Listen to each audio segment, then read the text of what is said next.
The protection of life and property is a priority in every civilized society, and Nigeria is no exception. While different organs have their roles carved out in achieving this feat, the Nigerian police force remain a major player in keeping citizens safe across the nation. With a mandate to upholding justice, fairness, protection of human dignity, the Nigerian police force has over the years had leaders who continue to drive the mission and vision of the force.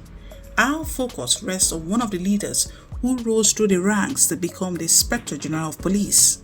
Born on July 24, 1949, Sir Mike Mbama Okiro is the 13th indigenous Inspector General of Police. He attended the University of Ibadan, where he bagged a bachelor's degree in English in 1976. He then proceeded to the University of Lagos for a master's degree in public administration. Mike Okiro also holds a bachelor and master's degree in law from the University of Jos and an honorary doctorate degree from the Federal University of Technology Owerri, Imo State, Novena University, Delta State, and the University of Jos.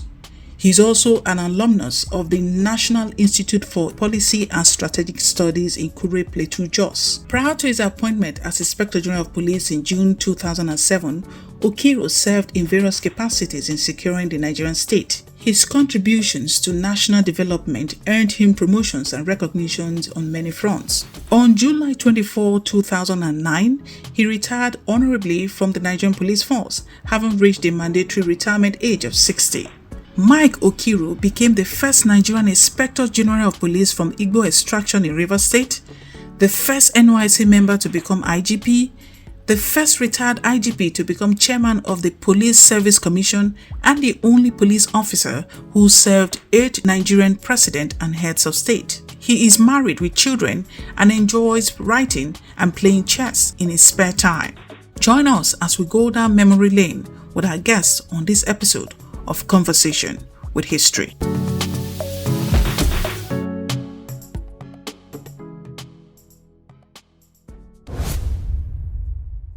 It's such a pleasure to be in your home. Thank you so much for having us. Thank you so much for coming. So this is Conversation with History, and the whole idea is to document the feat you have achieved as the Inspector General of Police back in your day. So it's so good to be here.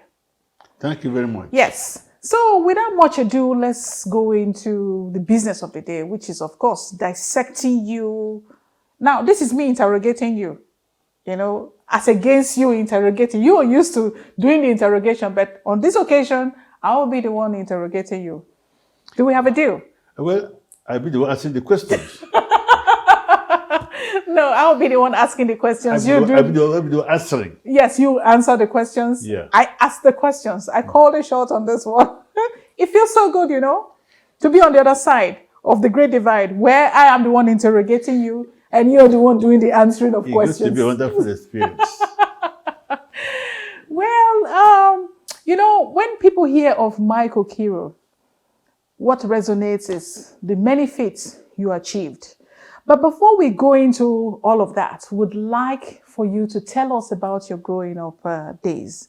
Your days as you emerged, before you evolved and became this great man, that stamped his foot on the sands of history for the much you achieved as the Inspector General of Police. Yeah, I grew up like every other kid in Nigeria. But I had one advantage over some other kids in that I grew up in the village, I grew up in the town, I grew up in big cities and small cities all together. My father was a civil servant working in Eastern Nigerian Ministry of Works, PWD, road section. So it was always on the move. So you were always on the move? I was always on the move. We were always on the move. That was the year I attended 5 primary schools. My father was on the move. And he would like to take me along with him because he suffered a lot of child mortality. So he didn't want to take chances. 3 children before me died. 3 after me died. So it was like I was a precious stone. So he was taking me along with him. So when you're at the five primary school, so we're just moving. So that means we lived in villages, we lived in towns. My father was in Abuja. We lived in Abuja. Were you the only child? I was the only child. We were four, but the three children before me died after me. So the next person, my junior person who survived, was 12 years younger than me. I learned to make friends because I had no brother. For example, if my father was to move to Lokoja, for example, if I attended primary school, somebody attended primary school, I was the only non-indigenous in that primary school. So I learned to have friends. Because people, if they don't gather, they gather together. So I made friends who always defend me. So that has been my courage up to this time. I have so many friends. Because I didn't have brothers. Even that my brother is now dead, I was the only one alive. So after secondary school, what was your next step? After secondary school, the Civil War came. The Civil War came. And it was the 10th oil Israel. I did the Civil War. And I went back to the university. I now read to take entrance to the university. Passed, they went to University of Ibadan, just campus. That's where we started. They ended up in University of Ibadan. Graduated from there. So tell us about the war experience. What do you remember? What is so resounding? What is so memorable or profound about the war, the civil war, from your own perspective? It was a bad memory that one may not like to live. And it's a memory that should be relegated to history, not repeat itself again in Nigeria. The war broke out, I was 16. That's when the war broke out. And at a point, me were being conscripted in the Biafran army. So my father noticed my father was coming out because of fear of conscription. So it was like me and my mother were in the family. We had to follow her to the farm, follow her to the market, do things with her, to keep the family going. At a point, we got involved in what we call attack markets. Attack market is smuggling. I joined in smuggling. We were smuggling Indian hemp. I could smoke Indian hemp. Let me say, I was dealing in India. I was a dealer. You see, we had to call a smoker, cabinator, dealer. A cabinator is have a room, people come to smoke and pay you or whatever. A dealer is you buy in bags and supply to other people. I was buying Indian hemp in bags and selling to people. Then, apart from that, when things became difficult in Nigeria, we had to go and smuggling certain commodities into Biafra. And I made them out of it. I was a millionaire in Biafra. I made so much money as a smuggler in Biafra. But that's not the issue. The issue is that the war was really bad. People were killed. My friends, some of my classmates, some of my mates were killed. I was just lucky. 2 or 3 occasions I was almost dead, just by the stroke of luck. I was saved. So, one will not want this thing to come happen again in Nigeria. Secondly, at the end of the war,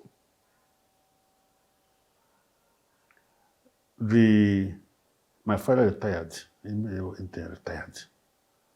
He was not paid gratuity. His pension was not forthcoming.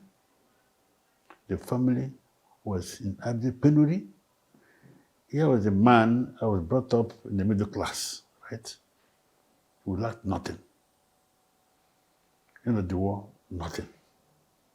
My father had nothing. So I had to go to Port Harcourt to fend for myself. I fended for myself in Port Harcourt. I went to Port Harcourt with 3 pence. 3 pence. 3 pennies. That was what I used to pay for transport from the village to Port Harcourt. January 1970, Civil War. I said to myself, am I going to continue like this? I need to move forward. I'm not taking trans to the university.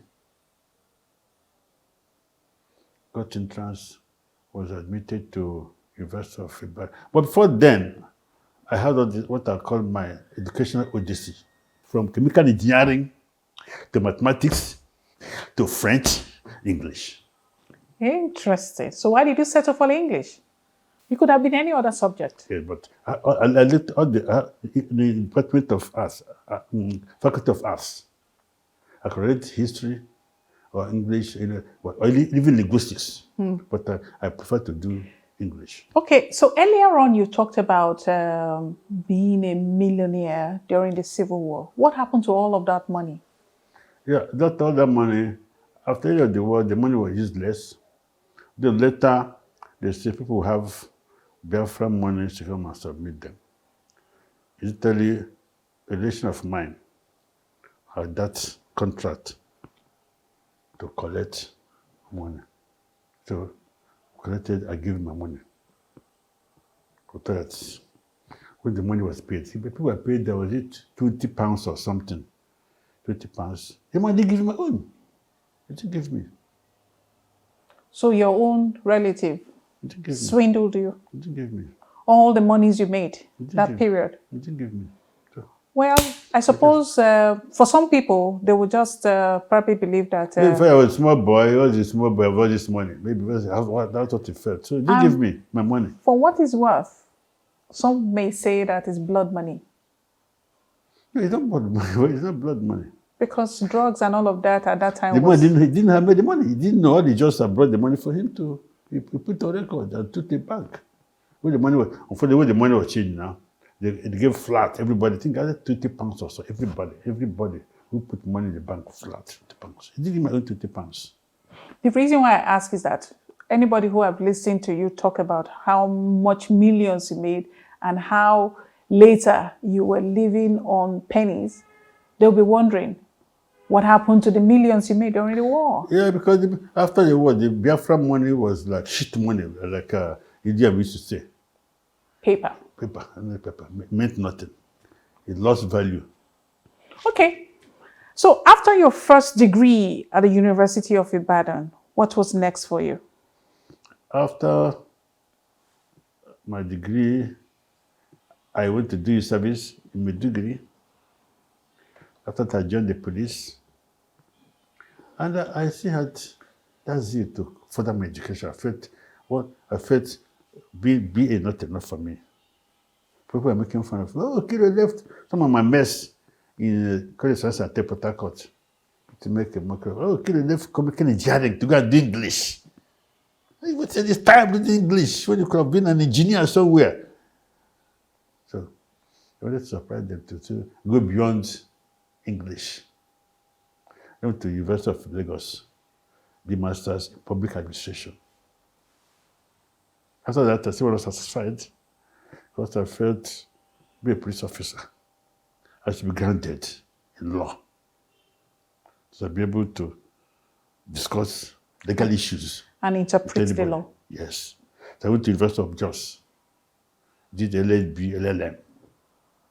Then I settled down. They called me for I said, no, I don't want PhD, I'm not satisfied. With your master's. Interesting. You know, for so many people, they will wonder what inspired you? What was your motivation, for you to have made that decision to go into police? I mean, there were other professions, there were other career paths that you would have taken, but you chose the police. Why? Well, I think I became a police officer by God's providence. I had 6 jobs. I had 6 job offers. Yes. customs. I had a job at the University of Port Harcourt, great assistant. I had a job with Federal Ministry of Education as lecturer grade 2. I had a job with River State Civil Service as assistant secretary. I had a job with Tide newspaper as features editor. I had a job with the degree School of Business Studies as a lecturer. I never thought of police as a career. Until one day in Port Harcourt, one of my friends came, Mike, I said I got a job. I'm listing all the jobs for him. Police came last, of course. He said, police? How manage? He said, I've been applying for 3 times, and I never got it. Who do you know? I said, I don't know anybody. He said, police is good. I said, I'm not going to. The police is good. How do you manage? So when they left, that's what I do. I got all the 6 jobs I had. This piece of paper. They knelt down, prayed to God. I said, God, give me the best. I closed my eyes. They picked one. Opened it was police. If it was something else, you think you would have gone for it? I've gone. To police. So they did the appointment. What was the police like that time, and why did you reject? Why were you reluctant to be part of the police at that time? You see, one, I didn't know much about police. I didn't know much about police either. We didn't know much. And for the fact that we always had dagger drawn with police, a student, I was an activist. So always fighting police. So crossing to the other side was So let me tell you a funny story. I started in Anambra, 1982, 83, about, when Ojukwu came back with Shagari. One of our students, UI, saw me because I did the unit, provide security for Shagari, president, when he came. I said, Okiro! Okiro uniform? Hey, what does the message? Come and show Okiro police uniform. Oh my goodness. Unimaginable that make Okiro, after fighting police. The aggressor. The aggressive. We be police uniform. So you felt the police was the aggressor and you were the aggressive. Aggressive. Back in the day. If there is such a word. Oh my goodness. And once you got into the police, of course, there was a rise, I suppose. Mm-hmm. Mm-hmm. And I came to the police, know what the police, what we knew about the police as students is different exactly from what police is. At some time, you also got double promotion. It would seem, everywhere you decide to thread, you always make the best of the situation. I got a special promotion before the double promotion because of my commitment to duty. Our DPO Body Thomas Sulere. Robbers attacked Falulu, part of Sulere, that night, killed a corporal, took his K2 rifle, he went there, recovered the K2 rifle, arrested the man with a bullet wound in his hand. That was then I went to care. I called the CP, mentioned the success. The DPO mentioned the people, congratulations. Then Gambo was IG then. IG, Gambo came on the control room. Let me talk to the DPO, Brother Thomas. Come and say, listen, sir, say congratulations. We have free activities. You are doing police proud. Congratulations. So thank you, sir. 2 weeks later, I got special promotion from CSP to AC. That's the first one. Now for the double promotion, yes. I was the DPO, I was CP Lagos. When police officers went on strike, I think February 2002. So they had to appoint an IG. Somebody could, then I was in the office one day, around the evening. I was hearing noise. People are not coming. I said the revolution. The noise was loud. I was coming, getting closer. I said the revolution. I opened the door. Congratulations. I said, congratulations, what happened? Congratulations, you're DIG. They mean DIG. CP to DIG. Yes, sir, yeah. I said, CP to DIG. I said, look, you said, CP. How did you hear it? Who told you? He said, it was 4 o'clock news. Came back. I said, appear. Back, let's go home. Went home, I tuned TV, tuned everything, waiting for the news to come. For me to hear it myself. I had it. Next morning, I went to see the governor, Tinubu, now President Tinubu. I said, sir, I'm promoted to DIG. He said, yes. So they told me what happened. The Council of State meeting when they appointed new IG. Somebody raised up the issue. Okiro had done very, very well in Lagos. He should promoted to IG. She made IG. They said, no, Okiro is the commissioner of police. If he made the IG, over 100 senior officers will retire. Then somebody made the motion. If that be the case, can compensate him by promoting to DIG. Another person supported. They asked him, the president now asked Tinubu, Governor Lagos, what do you say? He said, well, Okiro has done very well in Lagos. If we are to push Okiro out of Lagos, I will get it. But if you are to promote him, well, I can't stand his way. I can promote him. What he told me. I said, thank you, sir. That's how I became DIG. So how was it like working with the governor of Lagos State then, now our president? It was a revealing experience for me to work with him. I work with somebody who has a broad mind, who had the determination to achieve something. He came to Lagos, governor of Lagos, May 29, 1999. Lagos was in confusion. Car snatching, robbery, bank robbery, no kidnapping that time. People were running from Lagos. He was a person that could take advice, suggestions, be a security expert kind of, because as Commissioner of Police, Your advice. All the advice I gave to him, he took them. And those he gave to me sometimes, so I'll have to sit down and say, sir, this will work this way. It's okay, do the way you want to do it. So he said, he's going to give me money to buy fuel for police. I said, sir, don't give me. I said, open a filling station for us. Pay that filling station. Begin to collect the fuel. What he did, open the filling station in Lagos. Every day, a patrol will go and collect 40 liters. See, if I call a DPO, if an incident, he can't tell me, sir, no fuel. The fuel is there.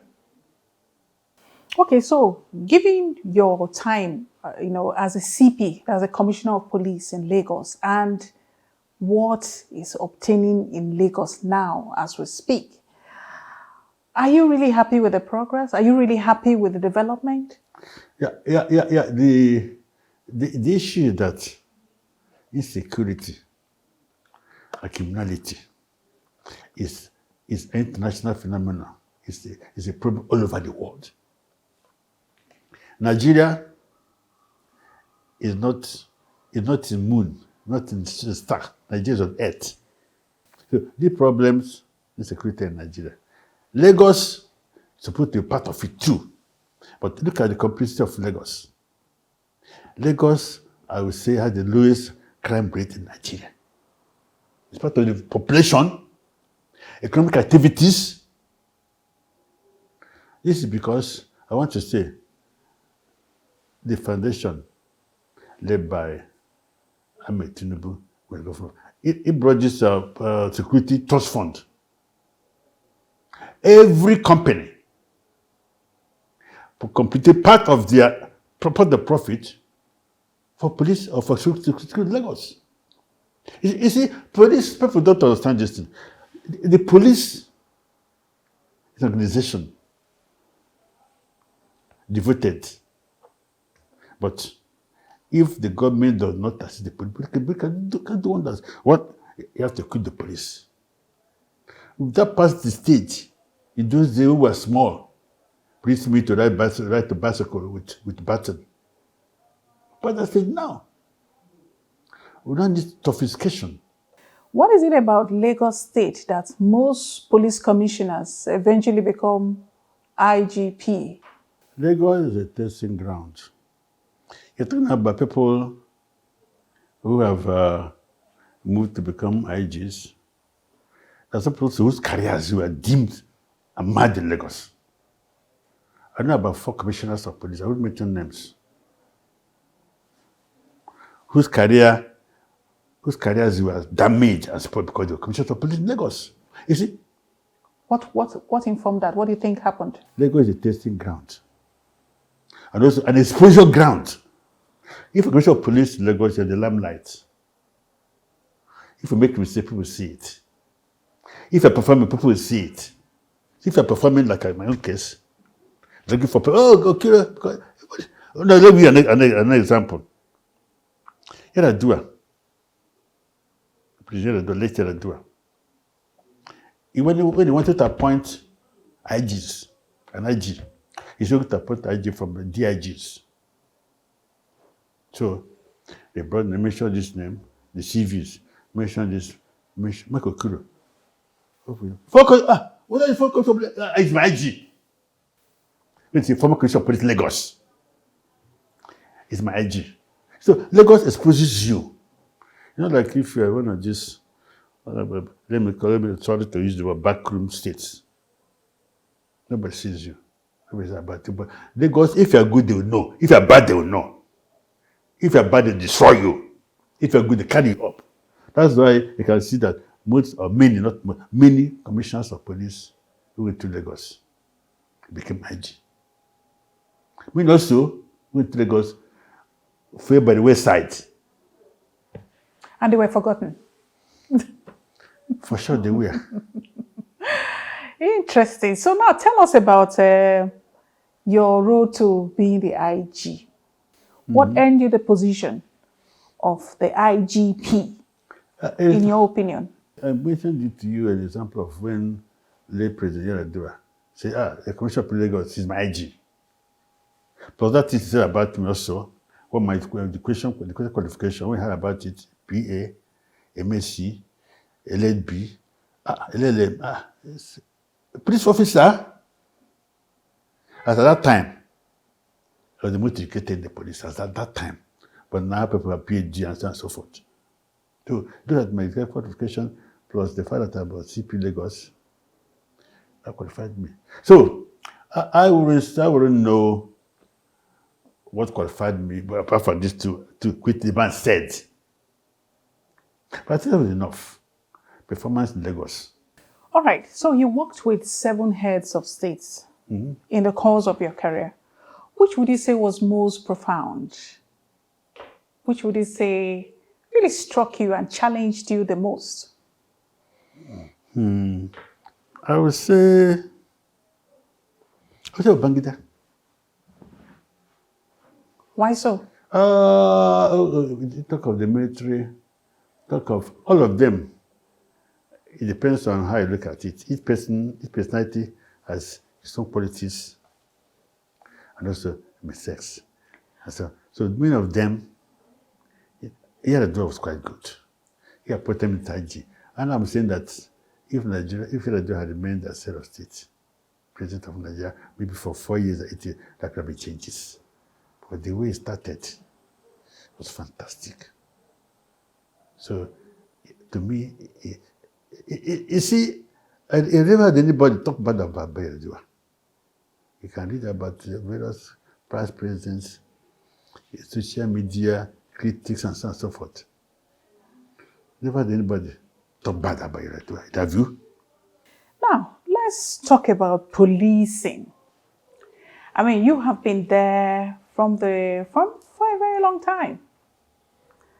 And even though you're not as active as you used to be, I'm sure you see a lot of things on TV, on the radio, you read the papers, you go on the internet, you hear all kinds of things. And I'm asking this question against that background. Policing as you knew it then and policing now, what would you say has changed? Now you can see a lot of social media, some telling the truth, some telling lies, some doing Photoshop, some changing pictures as if they were there, they were not there. In my people, those used to say, book did a lie. In my place, they say, book did a lie. Picture did a lie. But now pictures lie, books lie. So you can see that the trend of policing has to change too. I'll tell you that you need technology in policing now than before. Because if a social media, you think that's lie, you have to counter it by getting the truth. So people have to be trained. You have to train the police. You have to equip them before they can work. Even the technology people are using now for crime is so sophisticated that police has to equally get sophisticated technology to confront criminals and crime. Are you happy that you are actually out of it now? The challenge is off your shoulders now? Oh, no, I'm not happy. That the bulk is not on your shoulder? Oh, no, the bulk is not on my shoulder. The bulk is on everybody's shoulder, everybody. We have to say that security is a collective responsibility. Once upon a time, the police itself was into road safety, traffic warding, and all of those road-related duties. But today, there's been a fragmentation of some of these duties. Would you say this fragmentation has really helped the police in any way? Do you think that there was a need for that to happen? That's a very impressive question. Because the police, 1861, started as a conglomeration of all the security apparatus, the military, the customs, immigration, even tax, even the collection of tax, were under the police. But as time went on, they tend to fragment. They removed the customs. Even the prisons were the police before. So all these places started, one, to give room for specialization. The prisoner wardens are trained how to handle prisoners. That's a specialization. Later, the road safety came up. They were all about traffic.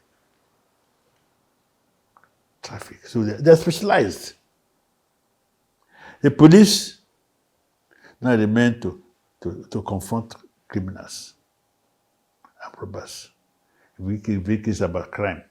You can even see that even crimes related to fraud have been taken by EFCC. So there's safer fragmentation. So this to make sure that the police is not overburdened.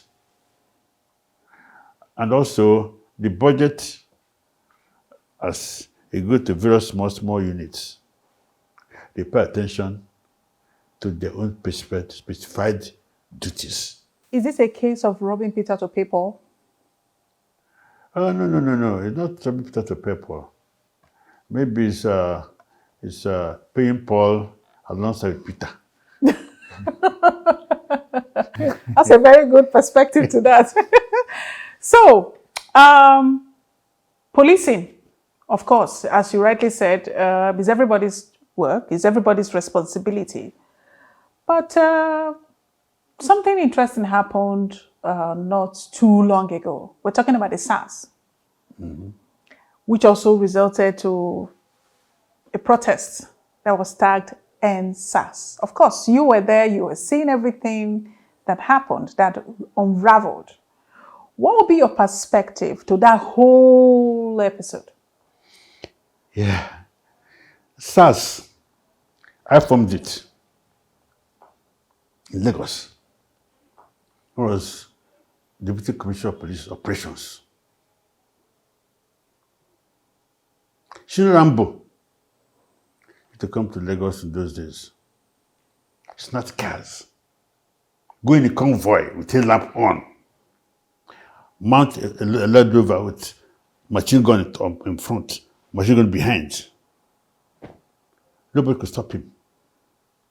By the time he did the block, police people ran away because police people are being killed every day. So people ran away from Lagos. They talk, I went to the Commissioner of Police.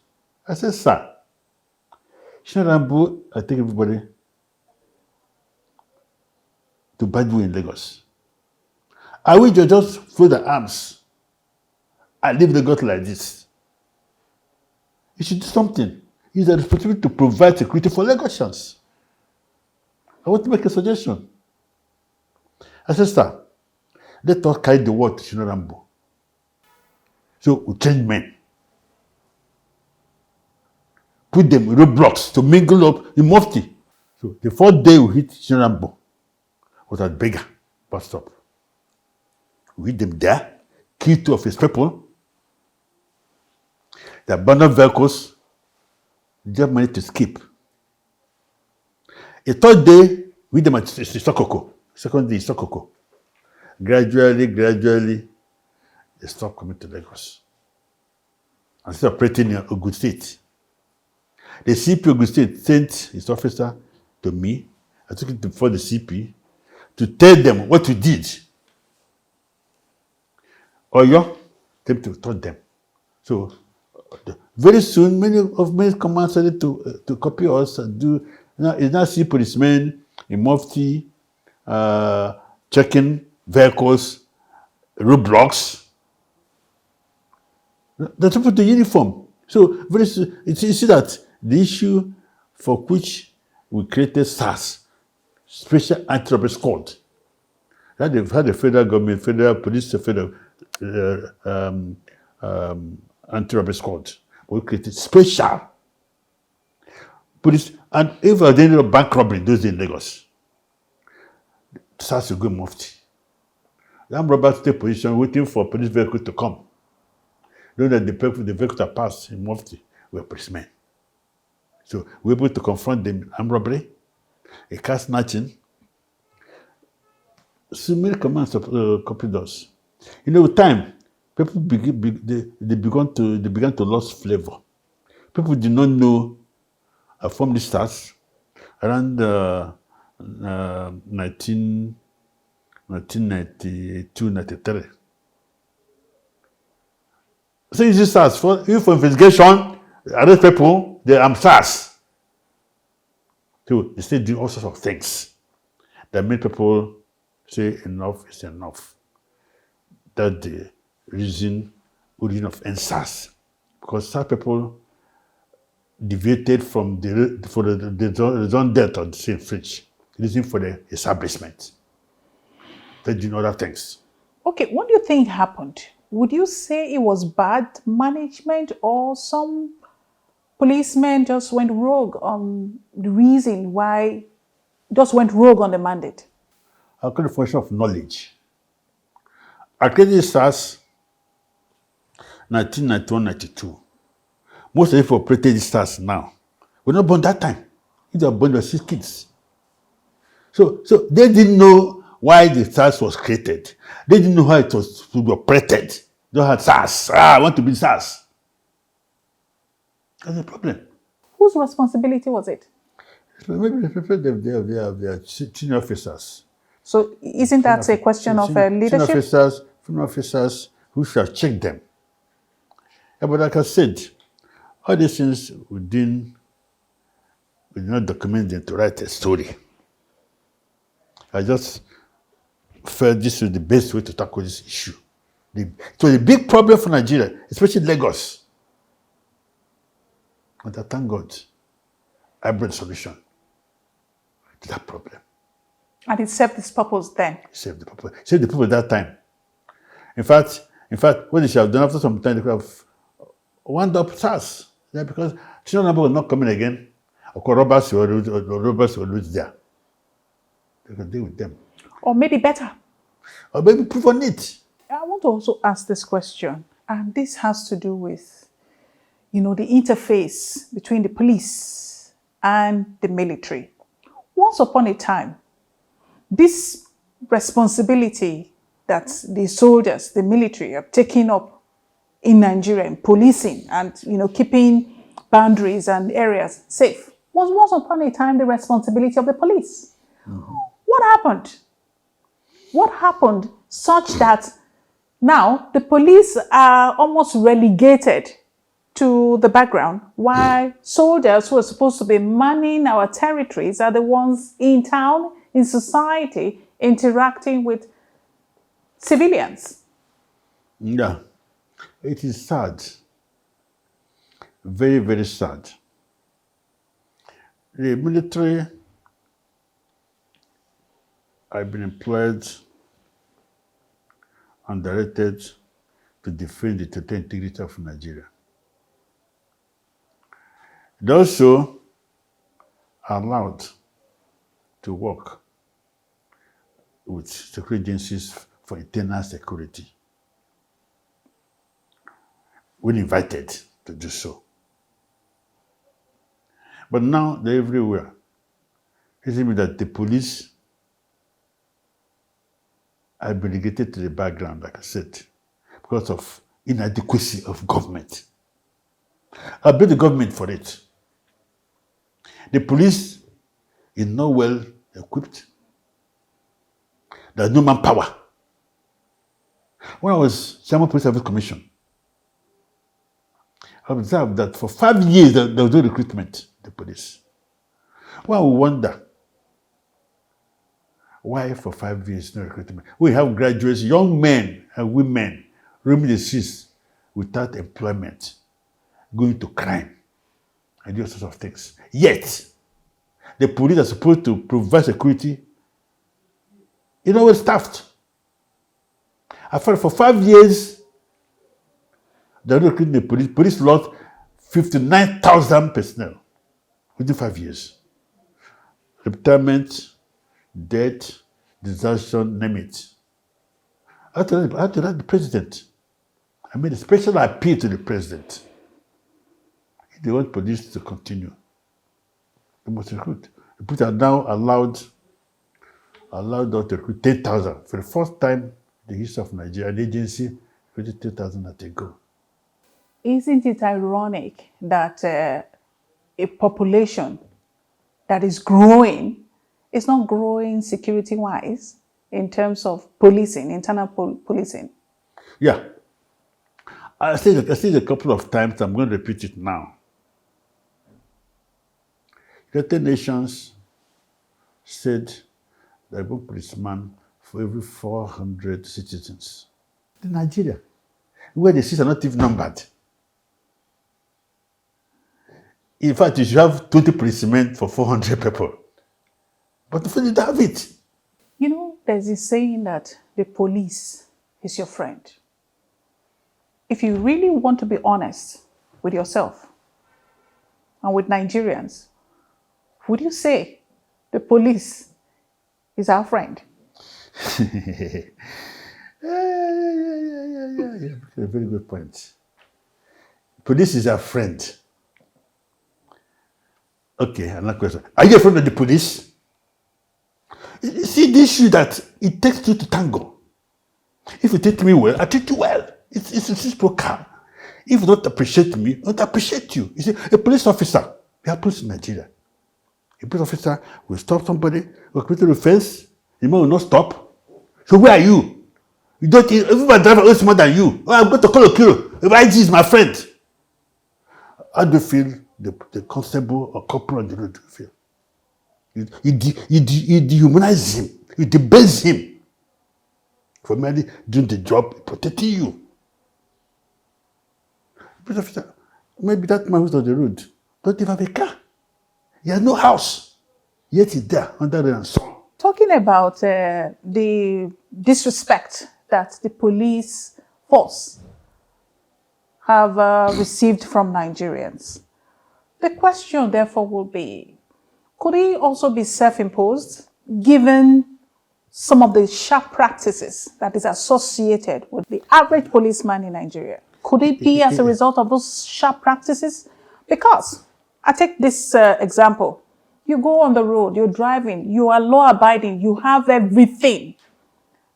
But some policemen will still want to extort money from you. Yeah, that is very, very, very bad for a police officer. He's supposed to do his duty with the protection of life and property. And then arresting offenders. Go to collect money. It's an offense. You cannot propagate that action you're supposed to fight against.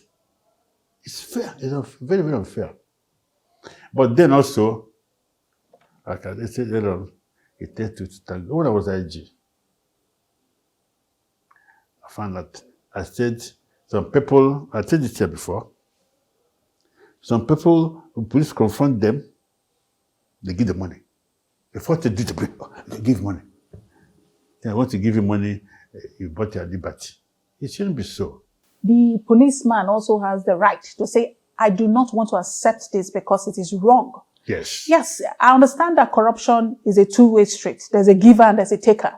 In this instance, if the citizen is giving the police money, isn't it on the other side of the great divide for the policeman to say, come, I do not want this money. I want to do my job. Yes. What stopped the policeman from doing their job and rejecting the bribe that has been offered? Yeah, they should do that. When I was there, you remembered these are people giving money. So I gave that lecture to my officers. You should reject. If anybody gives money, arrest him. People were arrested at what is it? Entrance to Abuja. And that's at that gate there. People were arrested, brought to me. I was checked to court. It went down. But you see, the issue of the corruption, which is a cankerworm in the country, pervaded all facets of society. But my take is that the police is there to fight crime. And corruption is crime. Therefore, they should not encourage that crime they're supposed to fight. In some people's opinion, yeah. In some people's opinion, they believe that there are more bad eggs in the police force than the good ones. How would you react to that? Yeah. If you know this saying, for every 12 there might be a Judas. Now take the number of simple mathematics or simple arithmetic. Take the strength of the police force. Divide by 12. That will give you number of bad eggs. For every 12 there might be a Judas. So those bad eggs should be fished out. Because one apple spoils the bunch. That one bad apple, that one bad egg, among the 12, spoiled the remaining 11. So it should be fished out and dealt with to give the police the good name it deserves. And this leads me to this next question of how do you clean up the system such that law and order, even within the police force, is maintained, entrenched, and nurtured? The system can be cleaned up with devoted determination. The reforms that you carried out during your time as the IGP, which also included the SIM card registration, the CCTV camera, the bullion van, and some other reforms that happened during your time. Now, I know that when you're in active service, there's so many things that will come as oversights. You're out of the system now, partially, and the question will be, what would you do differently if you were to go back or given an opportunity to make some changes in the police force? With the benefit of hindsight, I would say, this is I did at the spur of the moment. Problems wanted solutions. I said at that time. Is there hope that one day this extortion by policemen and collection of bribery at checkpoints will stop? I see light at the end of the tunnel. I hope and pray and foresee that this breathtaking extortion and also corruption in Nigeria will stop one day. Some people who have listened to you talk from the beginning to now would have heard you say you sold cocaine, or is it you sold hard drugs? Yes. You sold hard drugs and all of that. They will be like, so this our IG who is always giving us knock on our heads once upon a time, sold hard drugs and all of that. Why won't he just be sympathetic towards us? After all, there's always a reason for doing one thing. You had a reason for doing yours. Why shouldn't you cut them some slack, and allow them to do their own thing? What would be your reaction to that question if it comes up? Within the Civil War, I was a small boy, but system at that time. And they realized that Indian was not illegal in Biafra. They're giving it even to soldiers to smoke and have what they call a sixth sense. Be high and go and fight. So people cannot do it now, it's illegal. If they do it, they let themselves put to imprisonment. That time Biafra, it was not illegal at all. People were even growing it, people were smoking it openly to keep them going. For nobody to say, because Okiro did the Civil War, is now an IG or was IG, therefore, no. They're wrong to think that. Very, very, very wrong perception.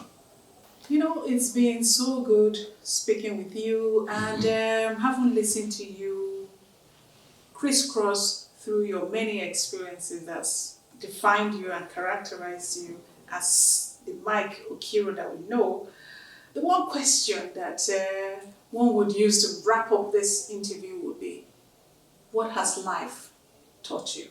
What have you learned from life that has become like a guiding principle, like a philosophy, you hold on to moving forward as you near that age where it is you and your creator? Maybe after it's off camera, I'll tell you what God has done in my life. Initially, I thought, why did God do this to me? At the end of the day, I said, thank God He did that to me. I'm grateful to God all the time. The second one is to help people. I hate to help people. It's my philosophy. Even somebody, if you come to me for money, there are three things I take seriously. Somebody to pay school fees, somebody is sick, somebody needs accommodation. Even if I don't have, I borrow. You've risen from the very bottom to the top and you know the story real good. And thank you for educating us on the many, many, many aspects of the Nigerian police force that was hitherto not known by the general public. It was worth a while talking to me. It was worth a while. And so on that note again, I want to say thank you so much, for being part of a conversation with history. We've been really educated on the many, many things blurry lines in the police force. It's a beautiful program. I wish you could do it every day. And so on that note, I want to say thank you so much for being part of Conversation with History. Until next time when I come with another guest, like I always say, be kind to one another and stay well.